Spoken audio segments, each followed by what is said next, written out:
करेंगे हम लोग। फर्स्ट वाला जो कॉलम रहेगा उसको इनर कॉलम बोलेंगे, सेकंड वाला जो कॉलम रहेगा उसको हम लोग क्या बोलेंगे, आउटर कॉलम बोलेंगे। ठीक है। डेबिट साइड में 2 कॉलम है और क्रेडिट साइड में भी 2 कॉलम है। जो अंदर वाला कॉलम है उसको हम लोग इनर कॉलम बोलेंगे, जो आउटर वाला कॉलम जो है उसको हम लोग आउटर कॉलम बोलेंगे। ठीक है। इनर कॉलम क्या यूज में आता है वो समझ लो। इनर कॉलम जो होता है वो खाली प्लस माइनस करने के काम में आएगा, और जो फाइनल आंसर है वो आउटर कॉलम में लिखना है आपको। जो 2 कॉलम में जो अंदर वाला कॉलम है वो खाली प्लस माइनस करने के काम में आएगा, को फाइनल आंसर लिखना है। कल को आपने खाली आउटर कॉलम में लिखना भूल गए तो आपको उसका मार्क्स नहीं मिलेगा। इसलिए बोल रहा हूं आपको कि याद रखो कि आपको 2 कॉलम बनाना है।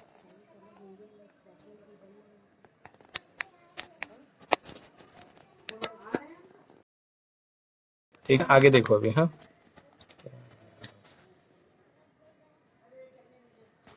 तो शुरुआत हमेशा हम लोग डेबिट साइड से कर लेते हैं। यहाँ पर डेबिट साइड में देखो अभी सबसे पहले क्या करना है। डेबिट साइड में सबसे पहले क्या लिखना है बेटा, आपको एक्सपेंसेस लिखना है। कौन सा एक्सपेंसेस लिखना है? जो आपको बिजनेस में मैन्युफैक्चर करने के लिए या प्रोडक्शन करने के लिए जो खर्चा होता है ना, वो आपको डेबिट साइड में लिखना है। ठीक है। प्रोडक्शन करने के लिए जो एक्सपेंसेस होते हैं, मैन्युफैक्चरिंग करने के लिए या कोई चीज को बनाने के लिए, उत्पादन करने के लिए जो खर्चा होता है वो डेबिट साइड में आएगा। ठीक है। देखो सबसे पहले क्या करना है आपको। मान लो कि सुनील नाम का एक लड़का है, उसको अपना बिजनेस स्टार्ट करना है। ठीक है। जब इसका बिजनेस चल रहा है, ओके, तो नए साल में स्टार्ट होता है हमेशा अप्रैल से और एंड होता है मार्च। 1 अप्रैल को ईयर स्टार्ट होगा और 31 मार्च को ईयर एंड होगा। सुनील नाम का जो लड़का है वो प्लास्टिक के चेयर बनाता है। प्लास्टिक के चेयर समझ में आता है आपको? बैठने की जो कुर्सियां होती है ना, वो प्लास्टिक के चेयर बनाना है। ठीक है। तो जब ये ईयर स्टार्ट होगा 1 अप्रैल को, तो उसका काम है प्लास्टिक के चेयर बनाना, उसका बिजनेस है। तो वो क्या करेगा, सबसे पहले वो प्लास्टिक के चेयर्स बनाने के लिए जो प्लास्टिक का पाउडर आता है, जो पाउडर चूरा आता है ना, वो उसको पिघला के चेयर बनता है। ठीक है। तो सबसे पहले प्लास्टिक का चेयर करने से पहले सबसे पहले हम लोग को सबसे पहले क्या करना है कि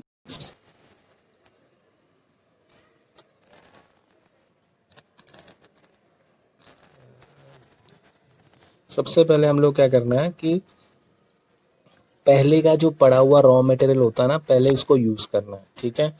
जो पहले का जो रॉ मटेरियल यूज करना है, यानी कि आपका जब स्टाल स्टार्ट हुआ था उस समय पिछले साल आपके पास कुछ तो रॉ मटेरियल पहले को बोलते हैं हम लोग ओपनिंग स्टॉक। क्या बोलते हैं उसको बेटा? Opening stock of raw material. ठीक है।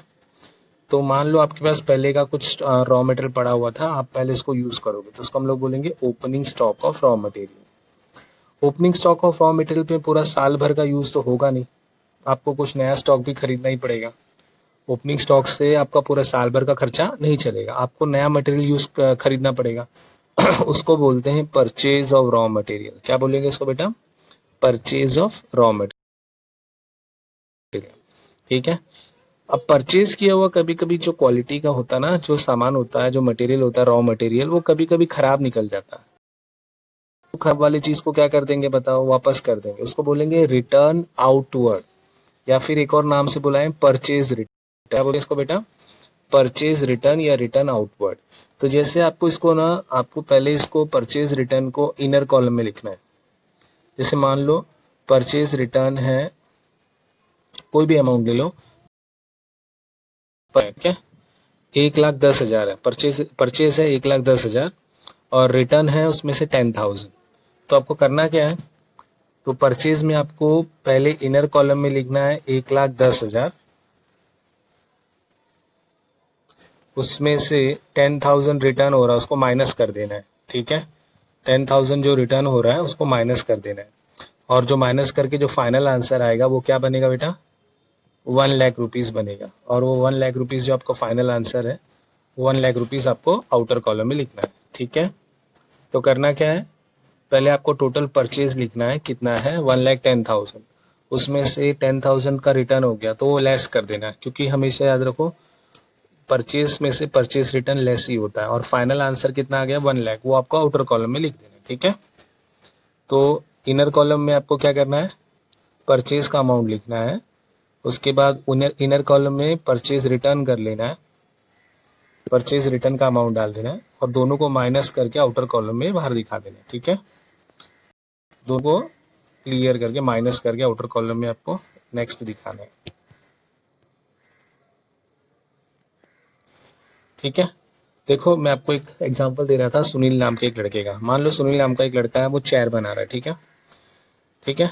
अब वो चेयर बना रहा है, कल को अगर उस चेयर बनाने के लिए जो उसने रॉ मटेरियल मंगाया था, वो रॉ मटेरियल अगर खराब क्वालिटी का निकला तो वो रॉ मटेरियल को क्या कर देगा, रिटर्न कर देगा। That is called as purchase return. मान लो आप लोग हो, आप लोग को आपकी मम्मी ने कहा कि बेटा जाके ब्रेड लेकर आ, तो आप फटाफट भाग के गए, नीचे गए, दुकान से ब्रेड खरीदा, पैसे दिए और लेकर आ गए। तो जैसे ब्रेड खोला, बाहर से चींटियों की लाइन निकलने लगी।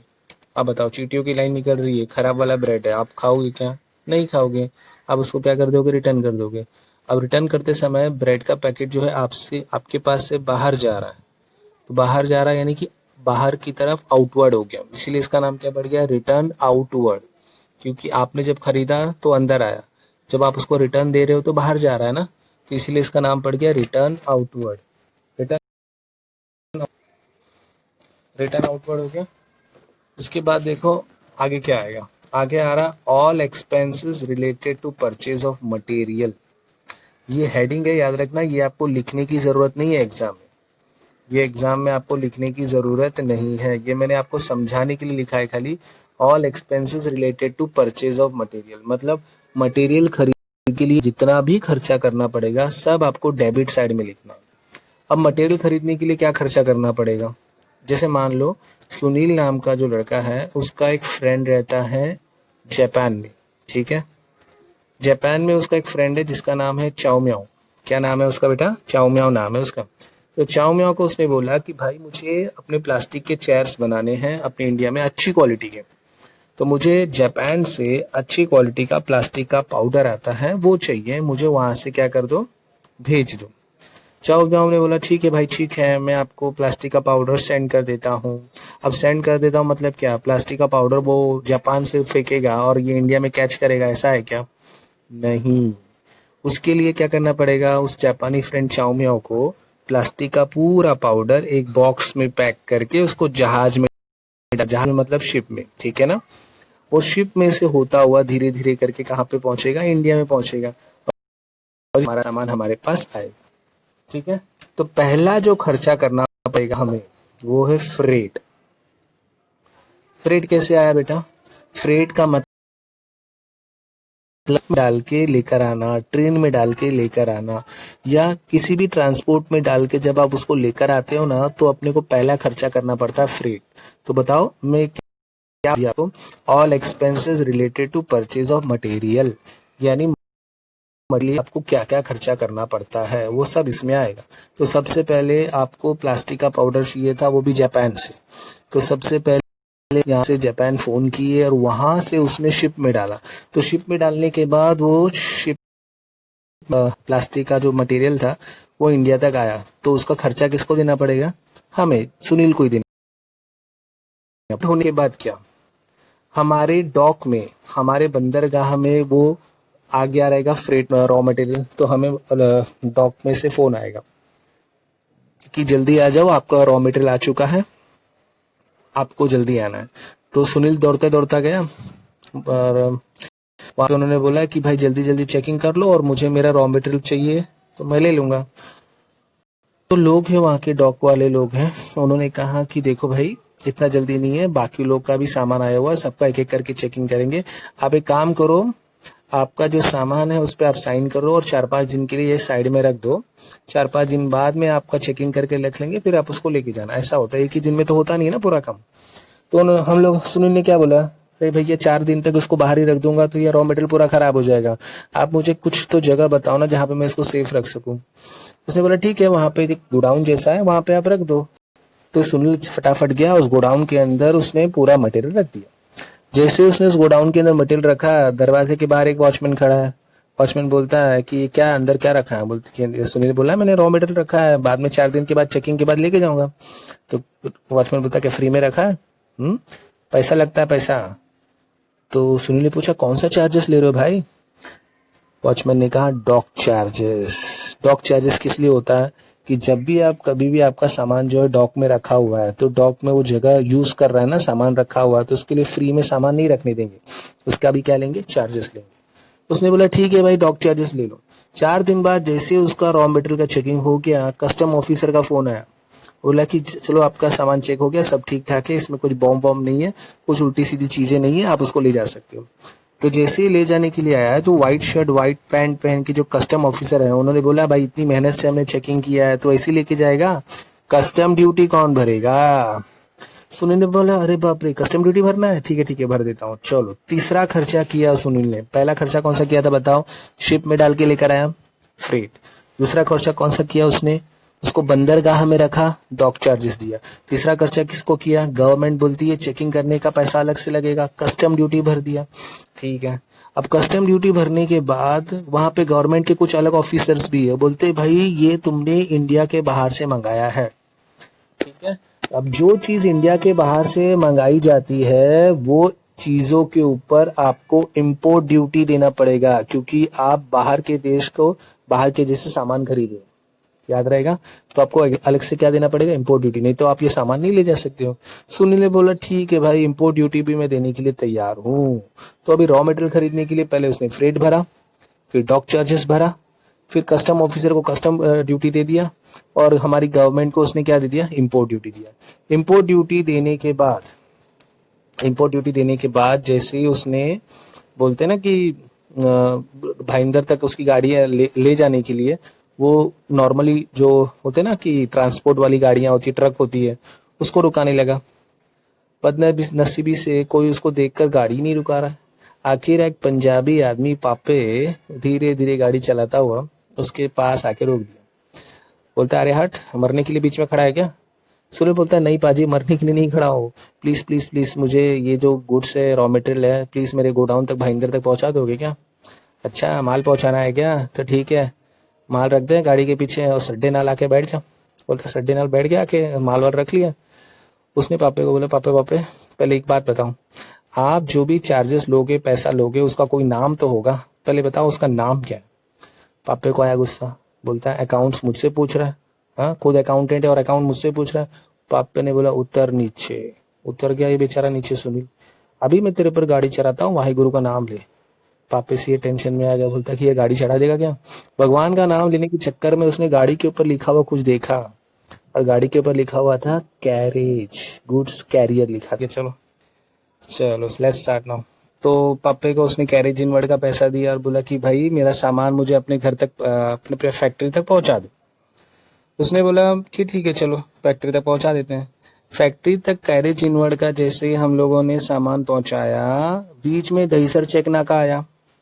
दहीसर चेक नाका आते ही पांडु हवलदार, सॉरी पुलिस वाले, गाड़ी रोक करके गाड़ी रुकवा दिया।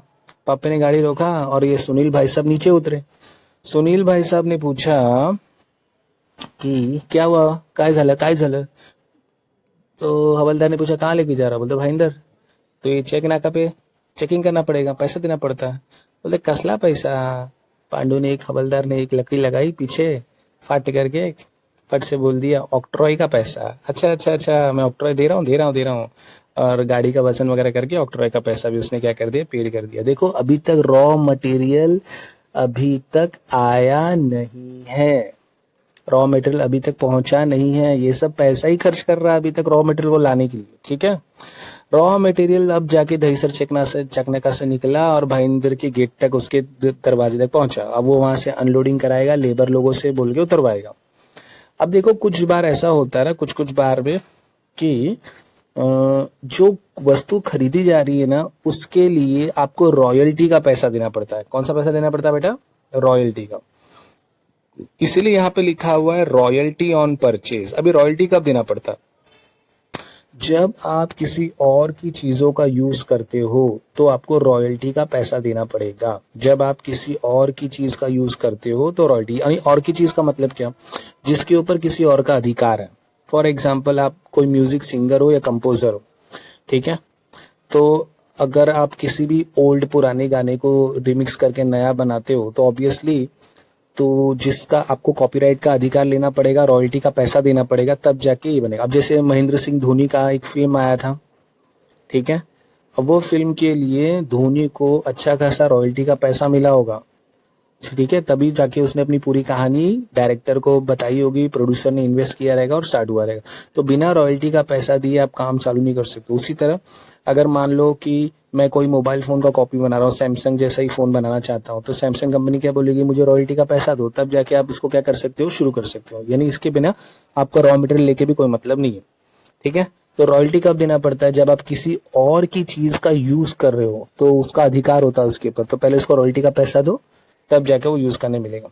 एक एग्जांपल देता हूँ, आज से कम एक 20-25 साल पहले आशा भोसले ने गाना गाया था। आशा भोसले पता है सब लोग को, सिंगर है। गाना ये था कि पर्दे में रहने दो, पर्दा ना उठाओ। गाना बहुत पॉपुलर हुआ था, बहुत बहुत बहुत लोगों ने इसको चाहा था। अभी मान लो सुनील ने क्या किया, इसी गाने को रिमिक्स कर लिया, ठीक है, बहुत रिमिक्स करने के बाद बोलते हैं ना कि अच्छा खासा पैसा कमाने लगा। और रिमिक्स भी एकदम जबरदस्त किया, पर्दा पर्दा पर्दा रहने दो, पर्दे में रहने दो, पर्दा पर्दे में रहने दो, पर्दा। और इतना फेमस गाना, इतना फेमस गाना हो गया कि अच्छा खासा पैसा कमा लिया। आशा भोसले उनके पास आई, बोली मेहनत मेरा, आवाज मेरी, गाना मेरा, और तुम कमाओगे, पैसा तुम कमाओगे। ये म्यूट करो,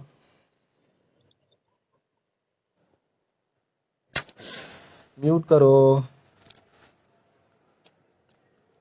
अब जाहिर सी बात है, आज ने इतनी मेहनत की है तो उसको कुछ तो मिलना चाहिए ना। तो सुनील ने बोला कि क्या करूं, बोलिए आप, आपको क्या चाहिए। वो उसने ना, आशा भोसले जी ने सिर्फ अपनी 5 उंगलियां दिखाई। ये बोलता है 50 करोड़ नहीं, इतना इतना तो हो ही नहीं पाएगा, मेरे पास उतना पैसा है ही नहीं। आशा भोसले ने सर हिलाया और बोला कि 50 नहीं रे, ऐसे उंगली दिखाई, 5 उंगलियां। बोलता 5 करोड़, ये भी बहुत बहुत ज्यादा, बहुत ज्यादा, बहुत ज्यादा। उसने बोला 5 5, अच्छा 5 लाख, नहीं नहीं ये तो बहुत ज्यादा हो गया, 5 5। उसने बोली ये उंगली गिनने होता है तुझे, 5। उसने कहा 5 रुपया, बस 5 ही रुपया ना, आप पलटना मत, हाँ ठीक है मैं 5 रुपया देने के लिए तैयार हूँ, ऐसा बोलकर उसने 5 रुपया निकाला और किसको देने लगा, आशा भोसले जी को। उसने, आशा भोसले जी ने पूछा तुमने कितना सीढ़ी बनाया है। उसने बोला ज्यादा नहीं, 1 करोड़ सीढ़ी बनाया है। तो ठीक है, एक सीढ़ी का 5 रुपया, तो 1 करोड़ सीढ़ी का 5 करोड़ रुपया, इतना ही। समझा रॉयल्टी कैसे देते हैं। तो जितना भी चीजें बिकेगा ना, उसके पीछे उनको क्या मिलता है, रॉयल्टी का पैसा मिलता है। अब बिना रॉयल्टी का पैसा देके आप अगर कोई भी चीज करवाने जाओगे ना बेटा, तो आपको उसका, उसके ऊपर आपके वो आपके ऊपर केस कर देगा, आपको फाइन भरना पड़ेगा, ठीक है। तो रॉयल्टी के बिना कुछ नहीं होता, इसलिए रॉयल्टी भी इसके अंदर आ गया। तो इतना सब करने के बाद आपका रॉ मटेरियल आपके गोडाउन तक पहुंचेगा, ठीक है।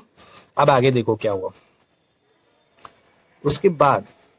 अब गोडाउन के अंदर आने के बाद जब तक उसको आप मैन्युफैक्चर नहीं करोगे तब तक वो मटेरियल बनेगा नहीं। तो अभी मैन्युफैक्चरिंग करने का खर्चा आएगा। देखो इधर लिखा है ऑल फैक्ट्री एक्सपेंसेस। अभी ऑल फैक्ट्री एक्सपेंसेस मतलब उसको मैन्युफैक्चर करने के लिए क्या क्या खर्चा किया वो सब करते, एक एक करके देखो। सबसे पहले आपको मैन्युफैक्चर करने के लिए स्पेशल लेबर को बुलाना पड़ेगा जिसको उसका पूरा टेक्निकल नॉलेज है, तो उसको देना पड़ता है मैन्युफैक्चरिंग वेजेस। वेजेस मतलब पगार, मैन्युफैक्चरिंग मतलब प्रोडक्शन करने का, बनाने का। मैन्युफैक्चरिंग वेजेस देने के बाद बारी आती है प्रोडक्टिव वेजेस की। ये भी मैन्युफैक्चरिंग करने के काम में आता है, जो उसको हेल्प करेंगे तैयारी के लिए और सब काम तरीका। बोलते हैं ना कि कुछ मेन वर्कर्स होते हैं, कुछ साइड वर्कर्स होते हैं, ऐसे करके उनको भी पैसा देना पड़ता है। उसको बोलते हैं हम लोग प्रोडक्टिव वेजेस। देखो प्रोडक्शन से रिलेटेड है ना, इसीलिए इसका नाम पड़ गया प्रोडक्टिव वेजेस, याद रहेगा, प्रोडक्टिव वेजेस। तो पहले देना पड़ता है मैन्युफैक्चरिंग वेजेस। अगर क्वेश्चन एग्जाम में दिया है प्रोडक्टिव वेजेस बोला है तो प्रोडक्टिव वेजेस देना पड़ेगा। और कभी कभी ऐसा भी दिया रहता है wages and salaries. Wages and salaries, wages पहले दिया है ना तो ट्रेडिंग अकाउंट में आएगा, अगर सैलरीज एंड वेजेस दिया रहेगा तो प्रॉफिट एंड लॉस में आएगा, याद रखना है। वेजेस एंड सैलरीज बोला है तो ट्रेडिंग अकाउंट में आएगा, सैलरीज एंड वेजेस बोला रहेगा तो प्रॉफिट एंड लॉस में आएगा, ये भूलना मत। क्योंकि वेजेस पहले है मतलब फैक्ट्री का खर्चा हो गया, ये मैन्युफैक्चरिंग का खर्चा हो गया। अगर सैलरी पहले होता और वेजेस बाद में होता तो ये ऑफिस का खर्चा होता, तो प्रॉफिट एंड लॉस में जाएगा। फिर फैक्ट्री के अंदर और क्या चाहिए, coal and fuel. Coal and fuel का मतलब क्या, कोयला डालना पड़ता है मशीन को चलाने के लिए, पेट्रोल डीजल डालना पड़ता है, तो ये सब खर्चा फैक्ट्री के अंदर होता है ना, तो कोल एंड फ्यूल का खर्चा भी ट्रेडिंग अकाउंट में आएगा। फिर बचा ऑयल एंड ग्रीस। अब मशीनों को फटाफट चलाने के लिए क्या चाहिए, बरोबर तेल पिलाना पड़ेगा, ऑयल लगाना पड़ेगा, ग्रीस लगाना पड़ेगा ताकि वो फटाफट काम करे, तो ऑयल एंड ग्रीस का खर्चा हो गया, ये भी ट्रेडिंग अकाउंट के डेबिट में आएगा। मोटिव पावर, कुछ मशीनें ऐसी होती है ना जो दूसरे चीज से पे चलती है, जैसे बोलते ना मीथेन वगैरह पे चले या हाइड्रोजन पे चलती है, तो उसके लिए हम लोग अलग अलग नाम नहीं लिखेंगे, डायरेक्ट बता देंगे मोटिव पावर। याद रखना, मोटी का पावर मत लिख के लाना, मोटिव पावर, ठीक है। मोटिव पावर भूलना मत, ट्रेडिंग अकाउंट के डेबिट में आएगा। आगे लिखा है प्राइमरी पैकिंग चार्जेस। अगर आपके रॉ मटेरियल्स में कुछ आपने बोला है कि मैं इस तरीके से पैकिंग करके आपसे सामान मंगाना चाहता हूं, तो सामने वाला बोलेगा ऐसे पैकिंग का खर्चा आपको उठाना पड़ेगा, तो उसको हम लोग बोल सकते हैं कि चलो प्राइमरी पैकिंग चार्जेस है, ये भी आपके लिए अलग से खर्चा हो गया। आगे लिखा है फैक्ट्री का बिजली का बिल, उसको बोलते हैं लाइटनिंग एंड हीटिंग। फैक्ट्री का जो बिजली का बिल रहेगा और फैक्ट्री के जो भी खर्चा होता है फैक्ट्री के अंदर का, वो फैक्ट्री लाइटनिंग एंड हीटिंग में आ जाएगा, ठीक है। इलेक्ट्रिसिटी बिल हो गया, या वो जो भट्टी होती है ना, भट्टी फर्नेस को चलाना पड़ता है पिघलाने के लिए, कोई चीज को देखा रहेगा आपने, तो उसको सब आएगा फैक्ट्री लाइटनिंग एंड हीटिंग, ये भी फैक्ट्री का खर्चा हो गया। Factory rent rate and insurance, factory का इंश्योरेंस का पैसा देना है, फैक्ट्री का भाड़ा देना है, ये सब मिला के factory rent rate and insurance बन जाएगा, वो भी ट्रेडिंग अकाउंट के डेबिट में जाएगा क्योंकि ये भी खर्चा है मैन्युफैक्चरिंग का। और एक और है यहाँ पर work manager salary. Work manager एक ऐसा आदमी होता है जो उस पूरे फैक्ट्री को संभालता है, उसको बोलते हैं वर्क मैनेजर। अब आप बोलोगे सर आपने अभी अभी बताया था सैलरी तो प्रॉफिट एंड लॉस में जाता है, तो यहाँ पर सैलरी ट्रेडिंग अकाउंट में क्यों डाला? देखो रीजन क्या है। मान लो किसी बड़ी फैक्ट्री की बात कर रहे हैं, ठीक है, उस बड़ी फैक्ट्री के अंदर क्या होता है कि जो फैक्ट्री होती है ना, उससे उस फैक्ट्री को जो स्टार्ट करने का जो जिम्मेदारी होता है, सुबह सुबह 7 बजे आके मालिक उसको ताला नहीं खुलता है, उसके लिए उसने एक वर्क मैनेजर रखा रहेगा। वर्क मैनेजर का काम है सुबह सुबह 10 बजे जाओ, ताला खोलो, शटर निकालो और सब वर्करों को अंदर लो, उनको अपना अपना काम समझाओ और जब तक मालिक नहीं आता है तब तक सब लोगों से काम कराओ। और क्योंकि ये वर्क मैनेजर है और अपने को सब लोगों को अपना अपना काम समझाता है और काम करवा के लेता है और ये सब पूरे फैक्ट्री की देखरेख करता है, इसीलिए इसको सैलरी मिलेगा। याद रखना, ये मजदूर नहीं, ये मैनेजर है, मगर क्योंकि ये काम फैक्ट्री के अंदर करता है इसीलिए इसको ट्रेडिंग अकाउंट में लिया जाता है, ठीक है। क्योंकि इसका काम कहाँ पर है, फैक्ट्री के अंदर है, सब मजदूरों से काम करवा रहा है। ये मुकादम बोलते हैं ना, मुकादम, उसकी तरह वर्क मैनेजर बोलते हैं इसको। तो ये वर्क मैनेजर का जो सैलरी है वो फैक्ट्री का खर्चा है, ठीक है। म्यूट करके रखो बेटा। अब आ रहे हैं हम लोग अभी क्रेडिट साइड। अब देखो क्रेडिट साइड में आपको क्या करना है। क्रेडिट साइड में आपको वो चीजें लिखनी है जब गुड्स फैक्ट्री से बाहर गया तो लिखना है, गुड्स फैक्ट्री के बाहर गया। जैसे सेल किया तो क्या होगा, गुड्स फैक्ट्री के बाहर जा रहा है, ठीक है। रिटर्न इनवर्ड, मगर सेल किया हुआ चीज खराब निकला तो, या सेल किया हुआ चीज जैसे उनको चाहिए था वैसे नहीं निकला तो वापस दे देगा, ठीक है। मान लो, प्लीज म्यूट रखो ना, का सेल किया उसमें से 50,000 का जो गुड्स था वो वापस आ गया, तो वापस आया तो मेरे पास मेरी कंपनी के अंदर आएगा, रिटर्न आएगा, तो इसीलिए उसका नाम पड़ गया रिटर्न इनवर्ड, याद रहेगा। उसी तरह ये आ गया गुड्स लॉस बाय फायर। ये लॉस बाय फायर का क्या मतलब है, देखो कभी कभी क्या होता है कि कुछ शरीफ लोग जो है रात के 12-1 बजे के बाद घर से बाहर निकलते हैं और एक ही चीज अपने मुंह से बोलते रहते हैं, राम नाम जपना पराया माल अपना, ठीक है। तो हमारी फैक्ट्री का शटर खोला बड़े प्यार से उसने और जितना भी माल था सब अपने बैग में भरा और उठा के लेकर चला गया। बोलो गुड्स फैक्ट्री के बाहर गया कि नहीं गया? तो goods going out of the factory. कैसे गया गुड्स फैक्ट्री के बाहर? चोरी हो गया, तो उसको बोलेंगे by goods lost by theft, चोरी, ठीक है, ठीक है। तो ये भी गुड्स फैक्ट्री के बाहर गया, ट्रेडिंग अकाउंट के क्रेडिट साइड में जाएगा। आगे लिखा है by goods distributed as free sample. तो goods distributed as free sample लिखा हुआ, राइट। फ्री सैंपल मतलब क्या होता है कि आप लोगों ने फ्री में उसको क्या कर दिया, डिस्ट्रीब्यूट कर दिया। अब किसी को सैंपल दिखाने के बाद ही पसंद आता है तो वो खरीदने के लिए तैयार होता है, तो फ्री सैंपल दिया नहीं, गुड्स फैक्ट्री के बाहर जाए। By goods lost in the accident, कल को अगर आप रॉ मटेरियल बेच रहे थे तो कल को बेचते समय कुछ एक्सीडेंट हो गया, जहाज डूब गई, आपका माल जो है खराब हो गया, तो goods lost in the accident. आगे लिखा है by goods withdrawn by partners, ये हो गया पर्सनल यूज। याद रखो, by goods withdrawn by partner का मतलब होता है पर्सनल यूज। पर्सनल यूज के लिए अपने घर के खर्चे के लिए मान लो उसने कुछ सामान ले गया, तो नहीं गुड्स फैक्ट्री के क्या हो रहा है, बाहर जा रहा है। यानी मान लो एक आदमी है जो कुकर बना रहा है, और उसको ट्रायल करना है कि कुकर सही है कि गलत है, तो अपनी वाइफ को दिखाने के लिए कुकर लेकर के आएगा अपने घर पे, वाइफ को बोलेगा चलो ट्राई करके देख लो, अगर कुकर फटा तो अपना ही घर का माल है, ठीक, वापस रिपेयर कर लेंगे, और अगर नहीं फटा तो उसका एक्सपीरियंस सक्सेसफुल हो जाएगा। ट्राई करने के लिए घर पे लेके गया, और एक बार घर पे लेके जा रहे गया वो चीज वापस थोड़ी ना लेकर आएगा वो, यानी गुड्स फैक्ट्री के बाहर जा रहा है अपने घर के यूज के लिए, तो goods going out of the factory. Goods going out of factory का तो ट्रेडिंग अकाउंट की क्रेडिट साइड। और लास्ट में आता है बेटा क्लोजिंग स्टॉक। क्लोजिंग स्टॉक किसको बोलते हैं? क्लोजिंग स्टॉक का मतलब इस साल का बचा हुआ सामान। याद रखो, क्लोजिंग स्टॉक का मतलब इस साल का बचा हुआ सामान, इस साल में जो भी बचेगा, जो अगले साल यूज करोगे, उसको हम लोग बोलते हैं क्लोजिंग स्टॉक। यहाँ पे देखो ओपनिंग स्टॉक आया था कि नहीं आया था, यहाँ पे ओपनिंग स्टॉक, तो उसका उल्टा ये बन जाता है बेटा क्रेडिट साइड में क्लोजिंग स्टॉक। ठीक है, ओपनिंग स्टॉक मतलब पिछले साल का बचा हुआ सामान जब हम लोग इस साल यूज करेंगे, और क्लोजिंग स्टॉक मतलब इस साल का बचा हुआ सामान जो आने वाले साल में यूज करेंगे। ठीक है, अब देखो टोटलिंग कैसे करना है आपको। अगर मान लो आपका क्रेडिट साइड का टोटल ज्यादा है, अगर मान लो आपका क्रेडिट साइड का टोटल ज्यादा है, तो वो क्रेडिट साइड का टोटल आपको डेबिट साइड में ले जाना है, और यहां पर आपको उसका अमाउंट लिखना है। जो भी आपका अमाउंट आएगा वो यहाँ पे माइनस करके लिखना है, और ये बनेगा आपका to gross profit carried down. ठीक है, अगर आपका क्रेडिट साइड का टोटल ज्यादा है तो क्रेडिट साइड का टोटल डेबिट साइड में लिखना है और टोटल को माइनस करना है। चलो मान लेते हैं कि ये जो क्रेडिट साइड का टोटल है, क्रेडिट साइड का टोटल है 10,000। ठीक है, वो आपको डेबिट साइड में ले जाना है, और यहां पे आपको लिखना है, यहां पे आपको लिखना है 10,000।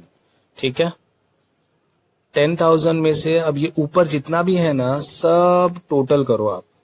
मान लो इस सब का टोटल जो है 6,000 है। कितना है? 6,000। तो 6,000 को 10,000 में से माइनस कर दो, 6,000 को 10,000 में से माइनस कर दो, तो बचेगा कितना? मान लो 4,000।